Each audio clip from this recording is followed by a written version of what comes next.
video, I'll show you how I bulked 20 pounds in 3 months while still enjoying my training and not like having the restrictions of like no brown people food, right?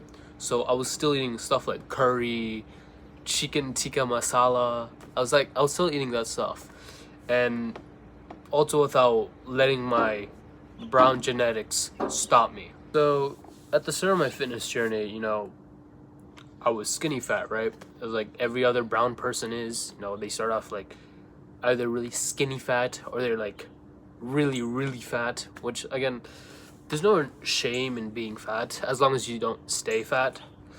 But yeah, so at the beginning of my fitness journey, I was skinny fat, right? And I went online to search up how can I fix skinny fat, or how can I build a muscular physique even though I'm skinny fat, And I would get so many different answers.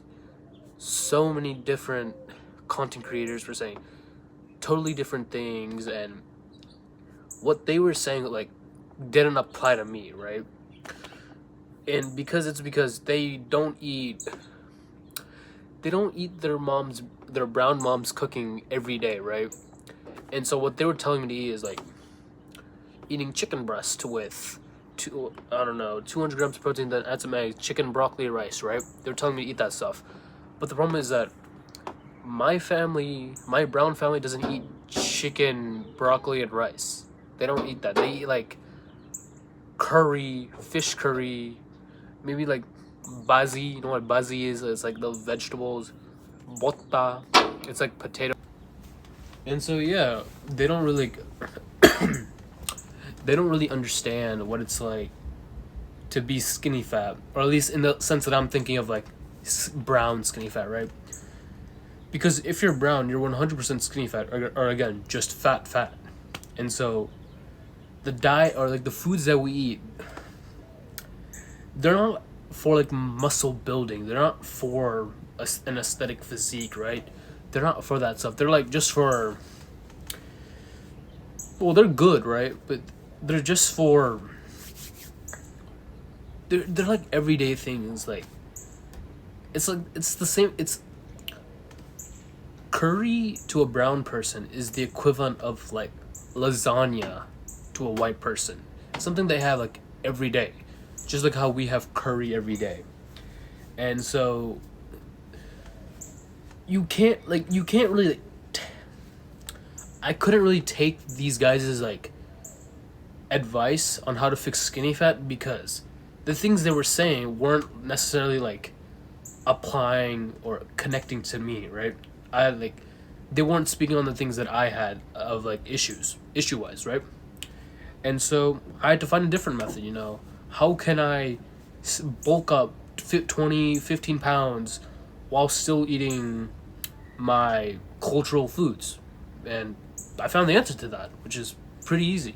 If you want to bulk up to 20 pounds in 90 days, click the first link down in the description right now, and I'll help you bulk up 20 pounds in 90 days. And so this is how I bulked up how I bulked 20 pounds up. So one of the few things that I did was, not letting my brown genetics stop me, right? I'm brown, so what? I didn't let that stop me, and I have somewhat of a decent to muscular physique. I still have to cut, I'll probably cut like during Ramadan, which isn't like, at the time of recording this, it's like in 4 days, 4 to 5 days, so that'll be awesome. And then the second thing would be is your diet, right? Or that's like the first thing, right? Proper like locking in your diet. Your diet, I wouldn't say it doesn't matter, but like you don't need to be eating these chicken, broccoli, and rice type of stuff. No, you don't. You can eat your curry. You can eat your same culture of foods without compromising anything else. So like, as long as you hit your macros, you're fine, right? It doesn't matter. So your protein goal would be like, I don't know, if you're 150 pounds, 150 grams of protein. Fat, eat a lot of fat, because fat is like really good for you.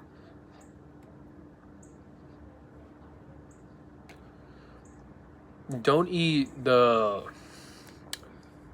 monosaturated or unsaturated, or the other one's called like polyunsaturated fat. Don't eat that type of fat. Just eat saturated fat, like full fat, because fat has like 9 calories per 1 gram.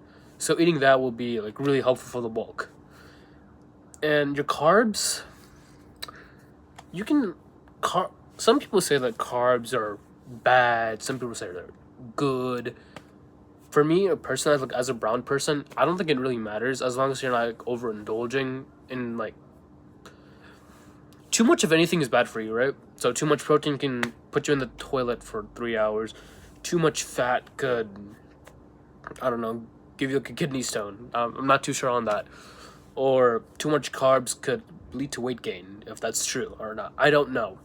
But what I do know is prioritize proteins, fats, and then carbs, with like a majority of your calories being from fats, because again, fats are like 9 calories per gram. And the next thing is like your workouts and your sleep schedule. So your workout, just keep it, for your workouts, you should train to failure and not mild discomfort. Or at least that's how I did, right?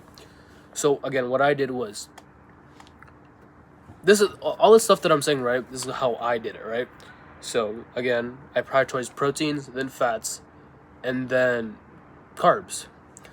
And then for my training was, I trained to failure, and that's it. I do like, jeez, excuse me. For my training, all I did was 3 to 4 exercises, maybe 2 sometimes if I had the time. So 2 to 4 exercises, all the way to failure, 2 sets each. That's it. That's all I did. I focus on progressive overload, get stronger week by week, because in order to, I don't know, build muscle, right?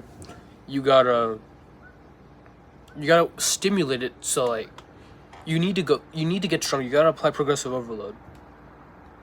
There's a reason why your chest will grow if you take your bench press from 135 to 225, because as your strength increases, so will your muscle mass. So again, as you get stronger and stronger, your muscles will get bigger and bigger. So in the gym, focus on getting stronger and stronger, and then by default, you'll also get bigger and bigger. And then I guess the last thing that I did to like bulk up 20 pounds was just recovery.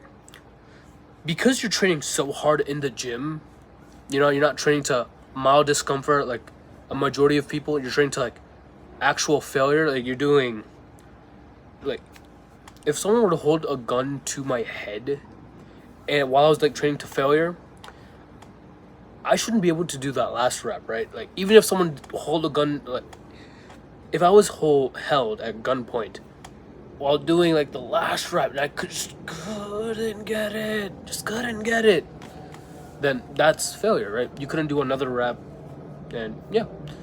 But what you shouldn't do is train to mild discomfort, which again, majority of people do that. So don't train to mild discomfort. And then again, back to the recovery. You want to rest either slightly less than you work out. So if you're training, let's take the week for example.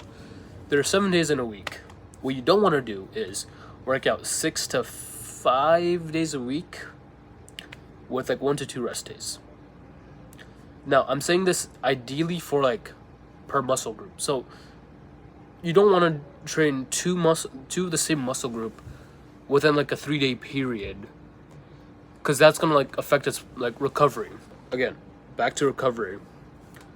Focus on recovery. So again, what you want to do is let's take a week for example. There are 7 days in the week. You want to keep your rest days close to the amount of days that you work out. So it would be like 3 rest days and 4 workout days.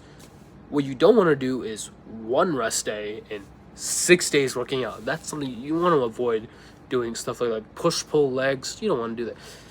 Push-pull leg is probably like the worst split in my opinion, because you're in the gym for so long, for 6 days a week, doing absolute not. Like what you're doing in the gym those days is like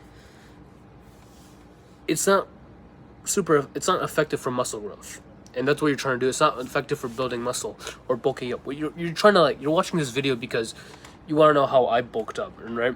And one thing I think everyone, or like a majority of people, can agree on is you don't need to work out 6 days a week, 2 hours in the gym to build progress. Like, that's not necessary. So instead, just work out, I don't know, less than that. How can you apply the things that I did for, like, me to bulk up to 20 pounds to your life? A is, don't let your genetics stop you. Like, honestly, I don't know how many times you need to be told that. Genetics are relevant. Yeah, so what? So what? Some guy can have like 30-inch biceps, or they can pack up muscle easier than you. Who cares, honestly? Like, I don't think on your deathbed you're gonna give a shit about that. Like, who gives a shit? 2, your diet is gonna be like the main factor in order, like, building a physique. Like, building an aesthetic physique or a Greek god physique is like 80% diet and 20% working out and resting. Like, your diet, basically your diet's like the 80-20 rule of building a great physique. And then, so to the next point, working out. Don't train to mild discomfort. Don't be a pussy. You know, train to a failure all the way. You know, let's say, imagine if someone hold like a gun to your head. Don't let them. If someone held a gun to your head and you couldn't do another rep, that's failure. Like, you can't do it. Like, you're struggling so much, you just can't get it out. You just can't. You're literally going like this back and forth. That means you can't do another rep. And 2 would be, or I guess the final point, my bad. The final point is recovery. Sleep, like, get 8 hours of sleep, you know, maybe 7 hours if that works for you. But again, prioritize your sleep. You just focus on that. But yeah, thank you for watching this video. Honestly, go subscribe right now, because that would, like, help me out a lot.